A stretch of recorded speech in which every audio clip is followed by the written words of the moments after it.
Here are some things that I did not explain about these cameras. Some of these cameras are wireless and some of them are wired. So the ones that are wireless, it is very easy for you to jam those signals. And the ones that are wired, they can jam the signals, but it's a little more difficult. How I ended up with all these different cameras was initially when I had the problem that somebody was entering into my home and I could not see them.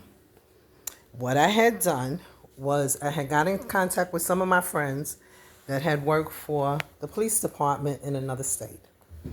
When I contacted them, and I have to give a shout out to NYPD because y'all were so resourceful to me. You probably saved my life whether I realized it or not. But however, what they had discussed with me and shared with me was that what I had needed to do was, because I was using wireless cameras, that I had needed wired cameras. So when I got the wired cameras, because I had already had 2 sets of wireless, so I discarded the wireless and then I got 2 different wired cameras. And the reason why I got the wired cameras was because I figured if you were able to jam one signal, then you shouldn't be able to jam all both of them. But I was sadly mistaken because these are some really smart people. So I'm assuming that how they go in through to infiltrate your cameras is basically through your internet services. So we know that the internet is how everything is connected because that's how you get your visual.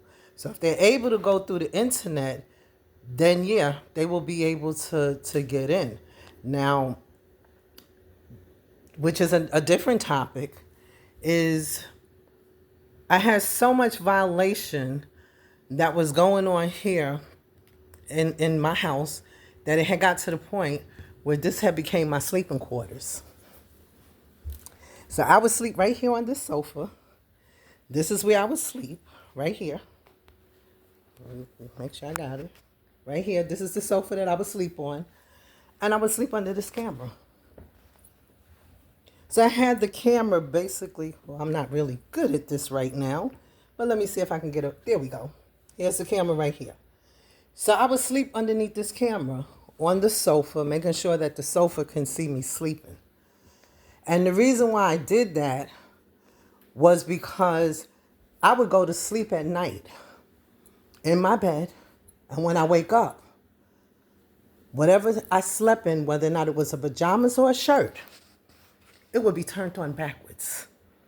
Now I know I know how to dress myself. I make sure that the buttons are where it's supposed to be. But when I wake up, my clothes was on backwards. So I couldn't understand for the life of me what was going on.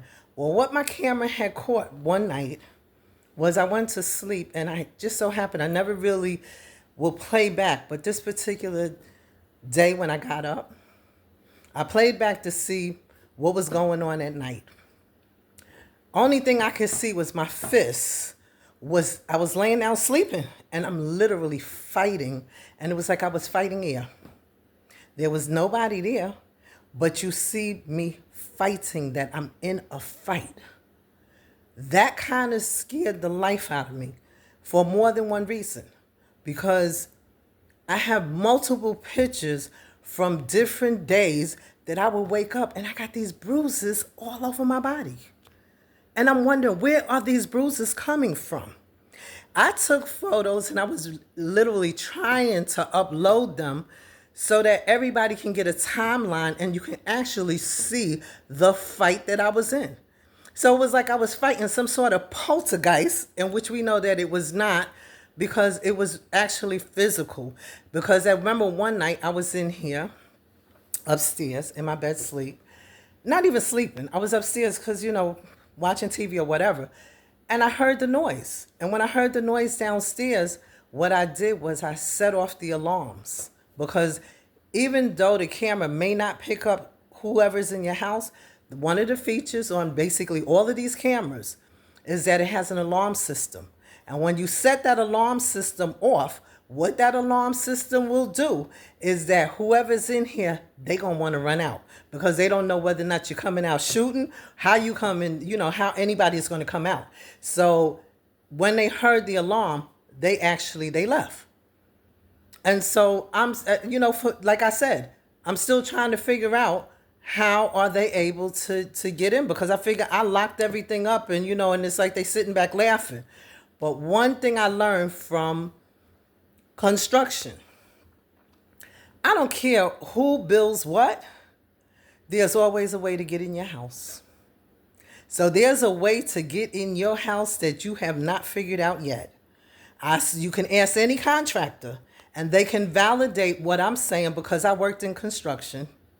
And there's just so many ways that they can actually get in your house. And when I say worked in construction, I was an inspector at some point in time before I retired. And guess what? I watched the builders when they build. So I was that person that when they were building, I would actually go to their sites and check to make sure that they were in compliance.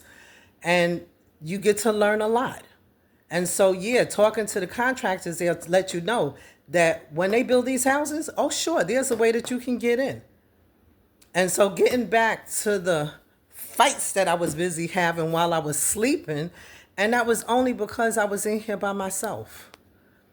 And I just felt safe to actually sleep up underneath the cameras. And what the camera did was the camera showed me a lot. It showed me things that were not even so much that I was able to see who it was. I wish that I were. I wish that I could. I wish that I can give you a name. I wish I can give you a description. I can't give you those things. That's the thing that hurts the most. That someone took it upon themselves and they had that much hate, or is it jealousy? Because the things that are in this house, guess what? When I die, I can't take it with me. I can't take it with me. These things, I have no value for these things. What I value the most is that God felt in his heart that he protected me throughout all this craziness that was going on in my house.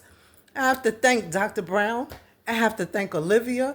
I have to thank Deborah. Y'all were my rock, because had it not been for y'all, where would I be? Y'all were with me through thick and thin, and I've been through so much in this house, and every step of it, you were there. There were things I couldn't really talk to family members. I couldn't really talk to my children because I didn't want my children to be alarmed. I didn't want them to start worrying about me. But at one point, they were worried about my mental state because they thought that I wasn't mentally sound. I was in my bed upstairs one night. Someone came in. They left some droppings inside the bathroom. And after they did, they found the need to cut me on my arm. When I got up that morning, my arm was hurting really bad. So after my arm was hurting, and I just said, this is a cut. This is not a stretch, it's a cut. So when I said it was a cut, and my best friend, she said, She said, it's time for you to leave. She said, pack your things up. And she said, and I want you to leave. And I said, okay. So I proceeded to pack my stuff up so that I can leave. And after I had done that, my daughter, before I got to get out, my daughter had came to visit. And on that visit, I remember I was upstairs in my room that night. I went to sleep, and my granddaughter came into the room. And when she came to the room, I jumped up hysterically. And I was like, what do you want? What do you want? Why y'all keep bothering me? And she looks and she said, Grandma, it's just me.